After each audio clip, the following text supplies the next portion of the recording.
नमस्कार दोस्तों, आपका हमारे यूट्यूब चैनल में स्वागत है। और दोस्तों, आज हम लोग बिहार शिक्षक बहाली बीपीएससी टीआरई 3 के लिए सामाजिक विज्ञान विषय से संबंधित कक्षा 6 से 8 के लिए इतिहास विषय के महत्वपूर्ण प्रश्न चर्चा करेंगे। तो देखते हैं दोस्तों, पहला प्रश्न दोस्तों है, साइमन कमीशन भारत किस वर्ष आया? तो पहला ऑप्शन दोस्तों 1927, दूसरा 1928, तीसरा 1929, चौथा 1931। दोस्तों बात करें साइमन कमीशन की, तो दोस्तों साइमन कमीशन की नियुक्ति जो है 1927 में हुई थी, लेकिन साइमन कमीशन का भारत में आगमन 3 फरवरी 1928 को आया था। सर जॉन साइमन इसके अध्यक्ष थे और भारत में ये संवैधानिक व्यवस्था की कार्य प्रणाली का अध्ययन करने के लिए भारत आया था। और भारत में इसका विरोध किया गया क्योंकि साइमन कमीशन में कोई भी जो है 7 सदस्यों में कोई भी भारतीय सदस्य नहीं था, इसलिए उसका विरोध किया गया। नेक्स्ट क्वेश्चन दोस्तों है, तुझुके जहांगीरी किसने लिखी है?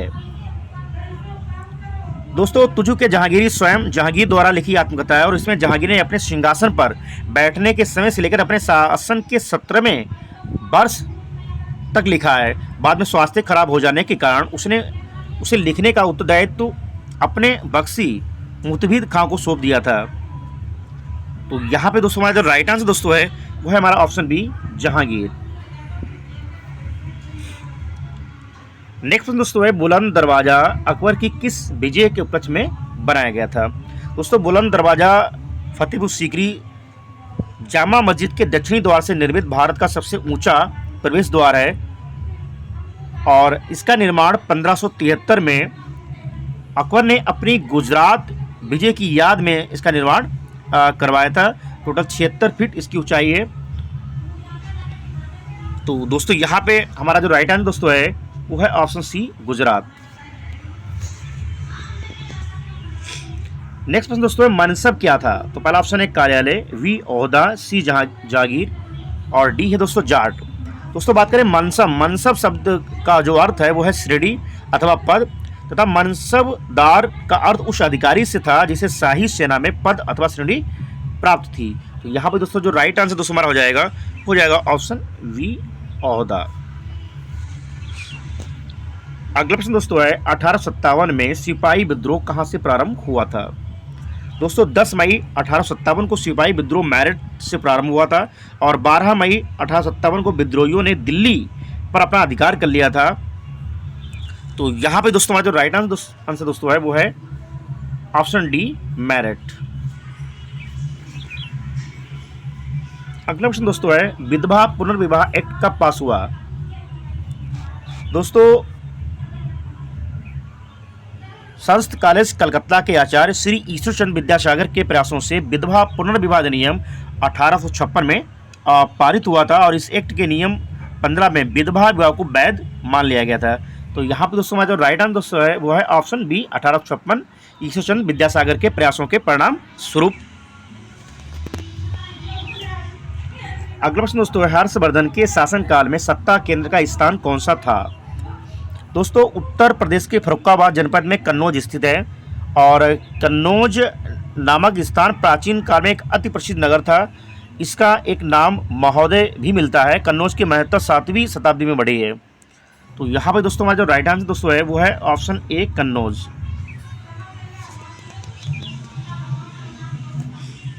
नेक्स्ट दोस्तों है, यूनानी राजदूत मेगास्थनीज किसके दरबार में भारत आया था?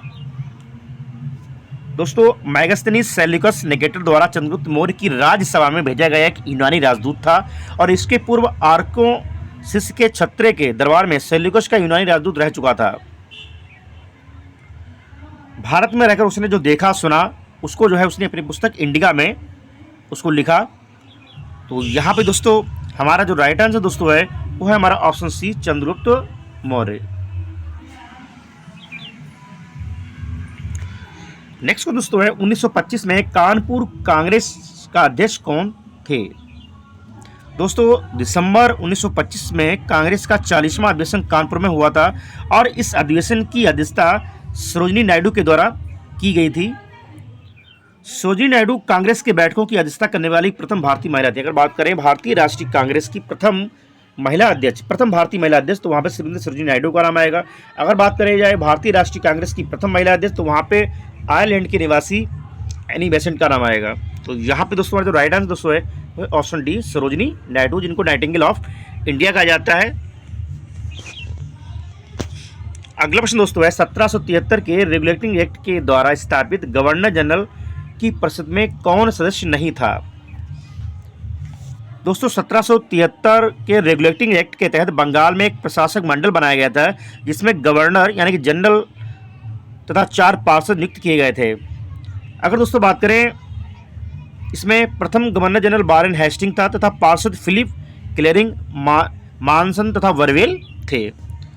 तो यहाँ पे दोस्तों हमारा जो राइट आंसर दोस्तों हो जाएगा वो हो जाएगा ऑप्शन डी, क्रॉन्सिस नहीं था।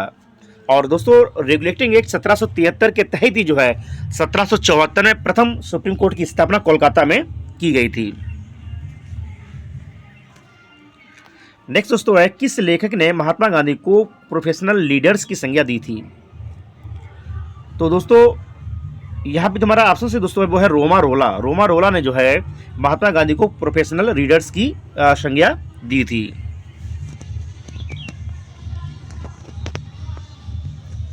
अगला है दोस्तों सूचीबद्ध कीजिए।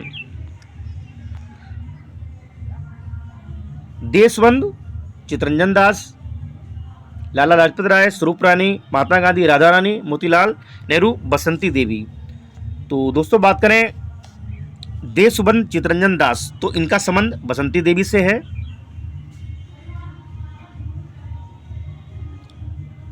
उसके बाद दोस्तों बात करें लाला लाजपत राय, तो इनका संबंध राधा देवी से है। उसके बाद दोस्तों बात करें महात्मा गांधी, तो महात्मा गांधी जी का संबंध किससे? कस्तूरबा गांधी इनकी पत्नी थी। उसके बाद दोस्तों बात करें मोतीलाल नेहरू की, तो ये स्वरूप रानी। तो इस तरीके से दोस्तों हमारा जो ऑप्शन दोस्तों सही है वो हमारा ऑप्शन है डी। अगला क्वेश्चन दोस्तों है ब्रह्म समाज का संस्थापक कौन था?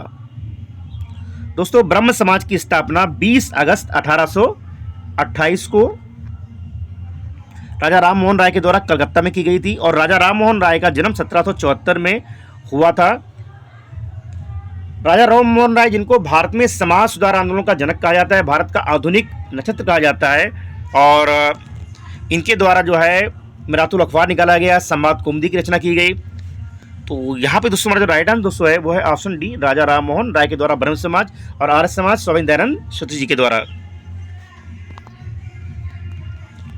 अगला प्रश्न दोस्तों है निम्नलिखित में से कौन सा एवं सुमेलित नहीं है? कानपुर नाना साहब, झांसी से रानी लक्ष्मीबाई, ग्वालियर से तत्वा टोपे, इलाहाबाद से कुंवर सिंह।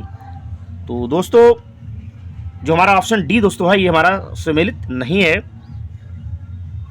1857 के विद्रोह का नेतृत्व जो है कुंवर सिंह ने बिहार के जगदीशपुर से किया था। तो कुंवर सिंह का जो संबंध दोस्तों है वो है बिहार से, तो ऑप्शन डी हमारा सम्मिलित नहीं है।